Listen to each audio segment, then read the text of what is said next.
اچھا اس حوالے سے ابھی جیسے مسعود صاحب انہوں نے ذکر کیا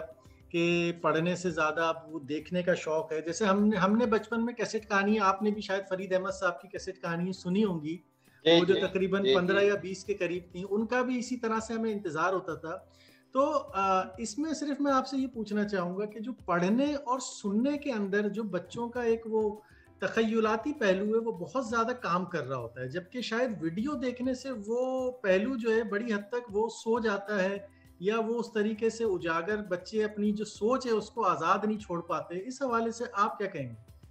میں سر سمجھتا ہوں کہ موویز بھی آپ بنائیں،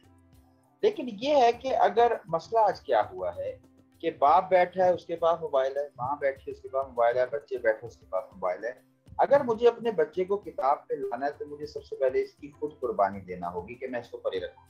میں 1.5-2 گھنٹے اپنے بچوں کے ساتھ گزارتا ہوں. موبائل میرے پاس نہیں ہوتا ہے،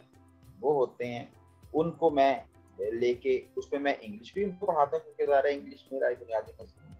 دوسرا یہ کہ ان کو جو پڑھنے میں مزہ ہے نا، کیونکہ آپ ہر چیز فلما نہیں سکتے، مسئلہ یہ بھی ہے ہر چیز پکچرائز نہیں کی جا سکتی کیونکہ ایک حد ہے کیمرے. لیکن وہ جو لفظوں میں آپ وہ کہتے ہیں کہ ماریا ایک درخت کے نیچے کھڑی ہے، گھنے بادل چھائے ہوئے ہیں، بارش ہو رہی ہے اور وہ غیبی حالت میں ہے، اور پھر اب وہ غیبی حالت میں آپ کیمرے کے اندر کیا دکھائیں؟ نہیں دکھا سکتے آپ، وہ آپ کو دکھانا پڑے گا کہ یہ ماریا کھڑی ہے. تو وہ جو غیبی حالت میں ہونے سے ایک احساس پیدا ہوگا کہ ایک ریچھ اس کے گرد گھوم رہا ہے لیکن اسے سمجھ نہیں آ رہا. یہ احساسات جو حمید صاحب پہنچاتے ہیں نا، شاید مووی وہ تمام احساسات اس طرح سے نہ پہنچا سکے. افیکٹ دے سکتی ہے، خوف کا افیکٹ جہاں پہ ہوگا وہ آ جائے گا، لیکن جو ایک منظر کشی ہے، جو گھوڑا چل رہا ہے اس کی ٹپ ٹپ ٹپ آواز، اور پھر جو دل میں خیال پیدا ہو رہا ہے یہ کون آ گیا ہے، شکنتلا اوپر درخت پہ بیٹھی ہے اور نیچے سے جناب اوپر موت نیچے موت، یہ کتاب کا نام ہے کہ اوپر سے سانپ بیٹھا ہوا ہے، نیچے سے ڈاکو اس کو جو لے رہے ہیں وہ بیٹھے ہیں اور وہ آنکھیں بند کر کے بیٹھی ہے. تو وہ جو ایک احساسات اندر ہے ہمارے کہ ہم فیل کر رہے ہوتے ہیں کہ اب کیا بنے گا شکنتلا کے ساتھ، وہ پوری طرح سے شاید ہم جو ہے نا وہ، لیکن میں اس کے خلاف نہیں، موویز ضرور بنانی چاہیے کیونکہ یہ اپنے آپ میں بہت بڑی چیز ہے اور بچے بھی اس کے عادی ہیں. لیکن اس میں یہ نہیں کہ صرف موویز بنا دیں، اس طرح سے تو ہمارا بچہ پہلے ہی کتاب سے دور ہے اور ہو جائے گا. اسے کتاب کے ساتھ ضرور جوڑیں، پھر اس کو مووی دکھائیں. مثلا میں یہ سمجھوں گا کہ میں اگر ایسا ممکن ہو کہ موویز ہوں تو پہلے ایک کتاب میں پڑھا دوں اور اس سے اگلی قسم کو دکھا دوں، اس سے پھر اگلی قسم کو پڑھاؤں اور اس سے اگلی قسم کو یہ دیکھو. تو اس میں پھر ان کو، کیونکہ کتاب سے جڑنا جو ہے نا، یہ میں سمجھتا ہوں کہ ہماری ٹریجڈی ہے بلکہ کہ وہ یہ جو نہیں آپ گزری نے ہماری قوم. یہ جو آپ نے ایک بات یہاں پہ کہی نا، یہ بالکل 100% درست ہے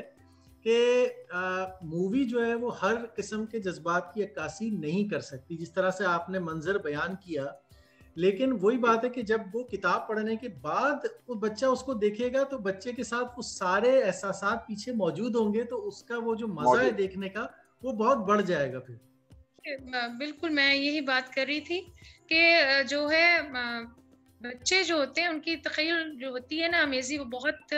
تیز ہوتی ہے، وہ ہم سے زیادہ ان کی تخیل جو ہے نا وہ پرواز کرتی ہے.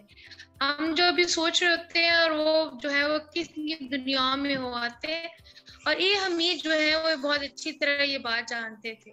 اور وہ اسی لیے جو ہے جب وہ کسی بات کا ذکر کرتے ہیں تو اس کے ساتھ پوری دنیا ایک بسا کے بچے کے سامنے پوری تصویر پیش کر دیتے ہیں. اور یہ وہی بات ہے، ایسے لگتا ہے جیسے کہ ہم بھی اسی کا حصہ ہیں جی، کہ اس میں وہ ہم پہ ہی گزر رہی ہے چیز اور we are the part of it. اور یہ بڑی خوبصورت فیلنگز ہوتی ہیں. اور میں آپ کو بتاؤں کہ میں جب بھی کوئی ناول ان کا میں نے پڑھتے شروع کیا، حالانکہ ریسرچ کے لیے میں نے شروع کیا، لیکن آپ یقین کریں جب تک میں نے اسے پورا نہیں کر لیا میں نے چھوڑا نہیں. مجھے پتا ہے میں نے ٹائپ کرنا ہے، مجھے پتا تھا میں نے کمپوز کرنا ہے، میں نے آگے اور لکھنا ہے، لیکن میں اس کو پورا کرتی تھی. اور یہ سچ اے بیوٹیفل تھنگ.